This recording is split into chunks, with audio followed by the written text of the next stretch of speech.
Internet radio, EPR. Now, you're aiming to raise quite a lot of money. I mean, what's the total you're looking for?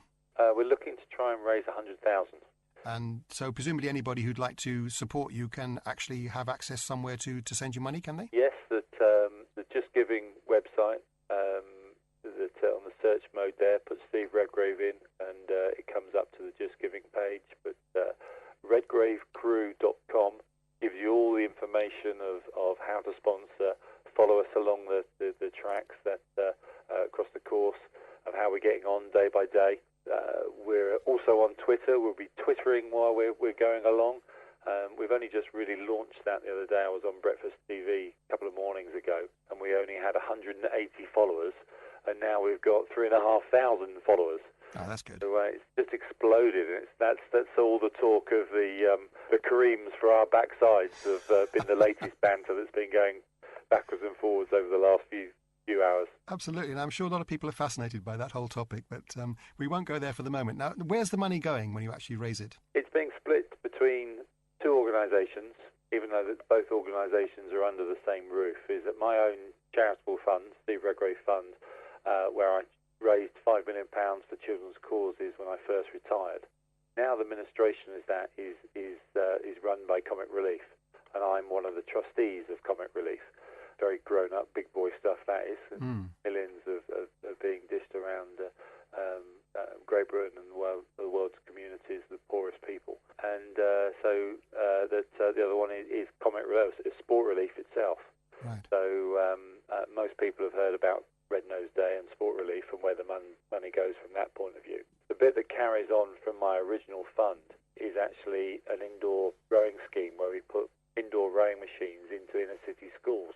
Not to get them rowing, it's a bit about combating obesity and getting them to exercise a little bit more.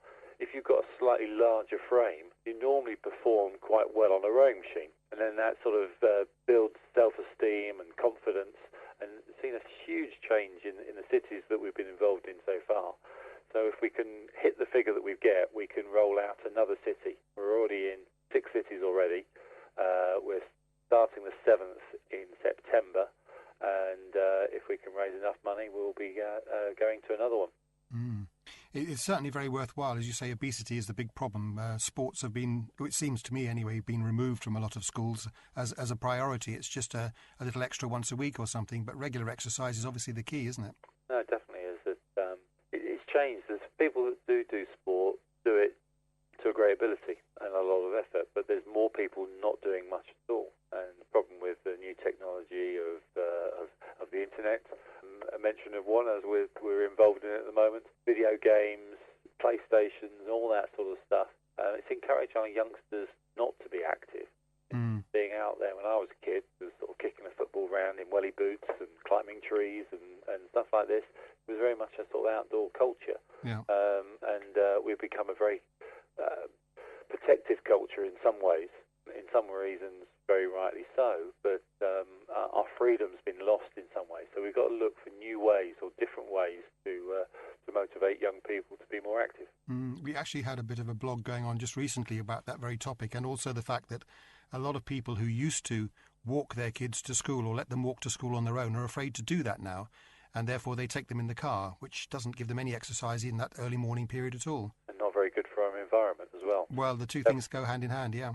And you can understand it, as the isolated cases that you hear of stuff that goes on.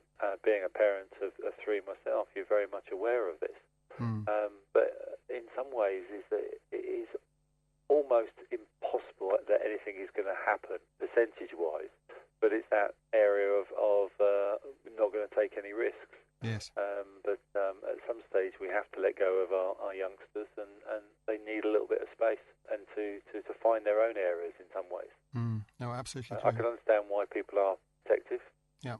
I certainly am with my children, but there's an element that we should be a little bit more liberal in our response to some of the things that have gone on in the past. Yes. No, I agree entirely.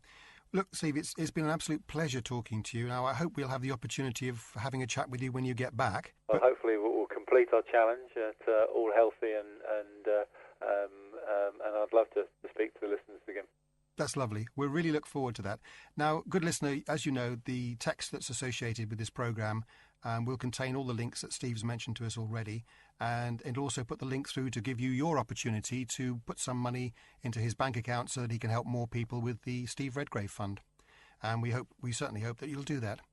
Steve, thank you very much indeed for talking to us. We look forward to speaking to you when you get back, and of course, have a good trip, and we'll be following you very closely. Hoping for tailwinds all the way.